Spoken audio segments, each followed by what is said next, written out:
In the 25th century, humanity made contact with an extraterrestrial civilization and discovered that the strange customs of its inhabitants were causing the deaths of millions. The action begins in the office of the first prefect, where he gathers his advisors and insists that they attempt to contact other planets the next day using a satellite network.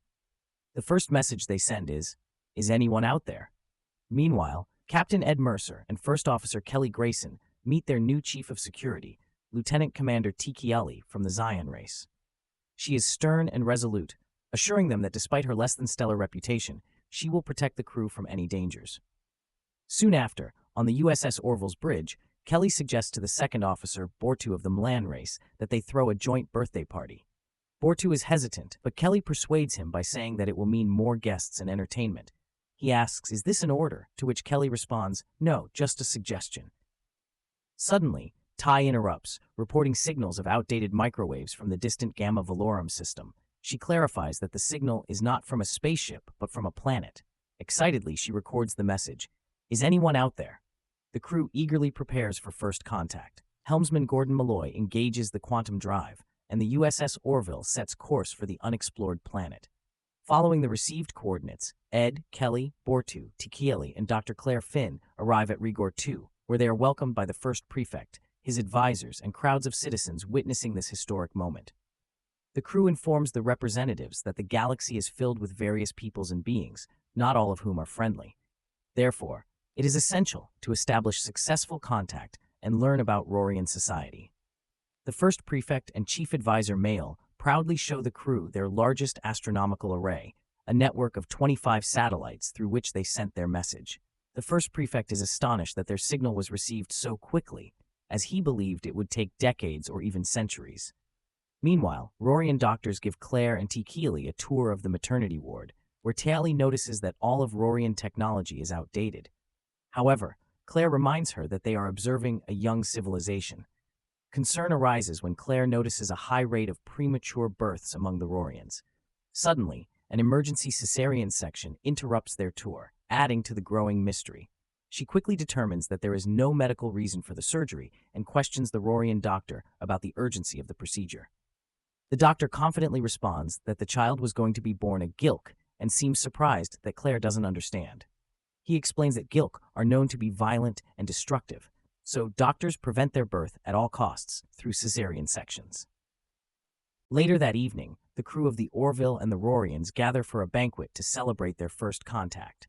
The Regorians are astonished to learn that the Orville crew's civilization abandoned the use of currency long ago, as they believe forcing people to labor for material goods is unnatural, creating what seems like a utopia. During the banquet, Kelly impresses everyone by effortlessly bending a chandelier, showcasing the unique abilities of her species.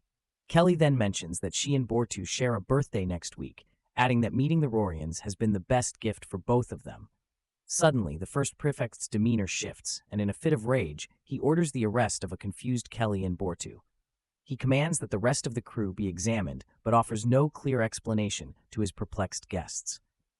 In their prison cell, a Regorian dentist takes tooth samples from Ed, Kelly, and Claire, and it is soon confirmed that none of them are Gilk. The three are brought before the first prefect, who angrily accuses them of endangering the Regorians by bringing Gilk among them. Claire finally realizes that Gilk refers to a zodiac sign, and that astrology governs many aspects of Regorian society. Children born under the Gilk sign are considered dangerous, which is why cesarean sections are performed to prevent their birth. Enraged, the first prefect declares that Kelly and Buru, both born under the Gilk sign, will be sent to a prison camp, while Ed, Kelly, and Claire are allowed to return to their ship.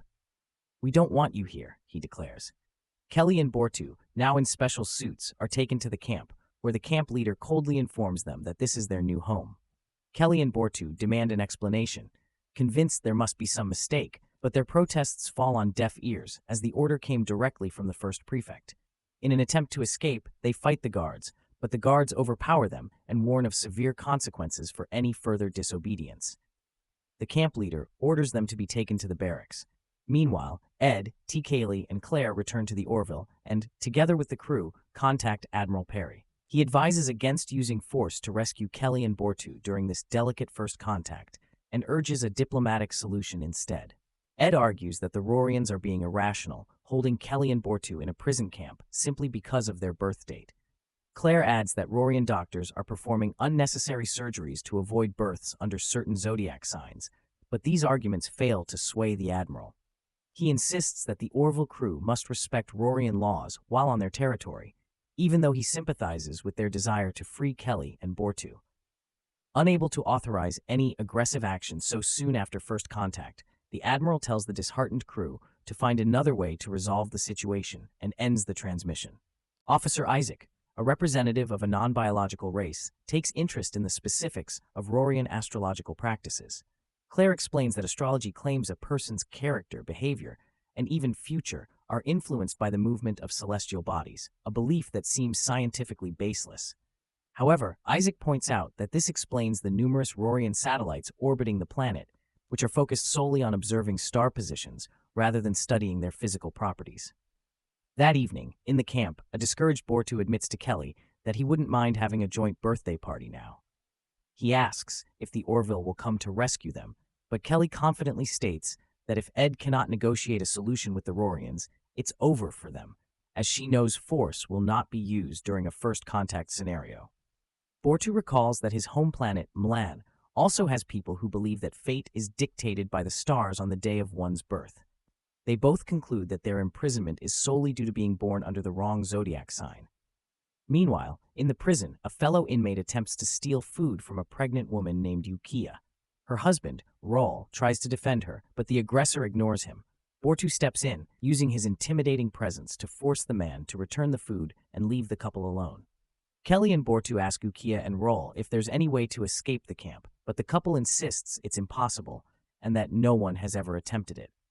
They explain that the Regorians truly believe in their so-called negative traits and think that by staying in the camp, they are protecting society. The stars don't lie, they say. Sometime later, the first prefect delivers a broadcast to his people, announcing that they are entering the constellation of Gilak. He declares that the government has done everything possible to prevent anyone from being born under this sign, but since their system is imperfect, any children born during this period must be handed over to the authorities and sent to the camp. Ed returns to the first prefect, pleading with him to release Kelly and Buru, but the prefect resolutely refuses. Ed tries to reason, arguing that the position of stars, mere balls of gas and dust, cannot influence a person's character. Yet, the prefect stands firm, refusing to believe in a chaotic universe where nothing matters. He expresses regret for ever sending the message into space and demands that the Orville crew forget about their captured officers and Regor too. A month later, Admiral Perry orders the Orville to leave orbit and return to its duties, assuring them that an ambassador will be sent to continue negotiations for Kelly and Buru's release. Realizing they have only one day left to free them, the crew begins studying all available information about the Regorian astrological system. Meanwhile, the first prefect makes another public address, announcing that the planet is now entering the constellation of Vash, a sign revered by Regorians. Children born during this time are believed to become future leaders of the planet. Back in the camp during lunch, Buru and Kelly notice that Ukiya is going into labor. Kelly suggests calling a doctor, but Ukiya refuses, not wanting the authorities to know about her baby. Taking matters into her own hands, Kelly assists in the birth of a baby girl. On the Orville, Kelly comes up with a plan. She asks Isaac to map out the Gilk constellation and search for any black holes. Her hunch proves correct, potentially giving the crew a way to challenge the Regorian beliefs and save their officers. It turns out that 3,122 years ago, a star in the Gilk constellation collapsed, marking the birth of the Regor II astrological system. The disappearance of a star in the night sky would have been a terrifying omen for a young civilization like the Regorians. Claire proposes an idea. If they can restore the star, it might justify and redeem all those born under the Gilk sign on the planet. Meanwhile, in the camp, Ukiya hides her newborn daughter beneath the floorboards, knowing that as a Vashanda, the authorities will immediately take her away. Raul tries to persuade his wife to give up the child, arguing that she would grow up in comfort and prosperity, but Ukiya refuses to part with her daughter under any circumstances. Suddenly, the guards enter the barracks, conducting a thorough search of everyone's belongings. The overseer approaches Kelly and demands that she declare herself as Gilk trash. Kelly remains silent until the overseer points a gun to her face, forcing her to reluctantly comply. The search continues, but Roll stops the guards, revealing the hidden baby. Ignoring Yukia's desperate pleas, the overseer takes the child. Determined to end their unlawful imprisonment, Kelly suggests they play into the Regorians' fears, becoming the scoundrels and criminals they are perceived to be. Chief Engineer John Lamar proposes launching a solar sail from a shuttle and positioning it so that reflected light from a nearby star will appear as if the lost Gilk star has returned.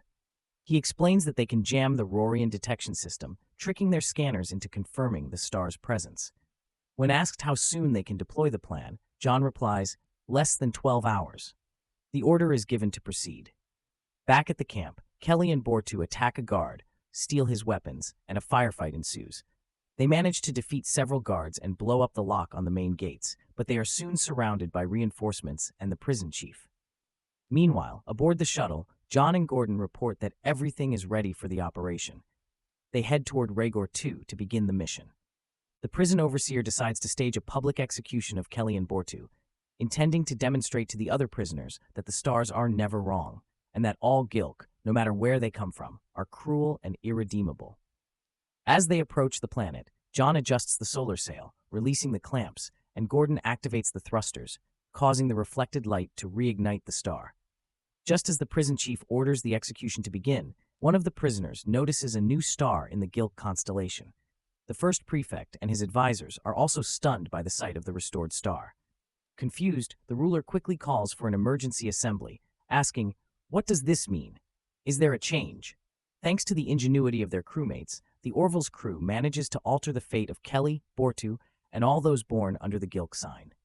Kelly and Buru return to the Orville, where they finally celebrate their birthdays with a joint party. During the festivities, Ed informs Kelly that diplomats have confirmed the closure of the last Gilk camps on Regor 2. She also shares that Yukia sent a message, revealing that she named her daughter Kelly in gratitude. Kelly then approaches, raising the question of what might happen when the Regorians discover that the new star isn't real. Ed, suddenly thoughtful, acknowledges that they may have morally crossed a line by deceiving an entire planet. However, he justifies the lie, believing it was worth it to free a large portion of Regor 2's population.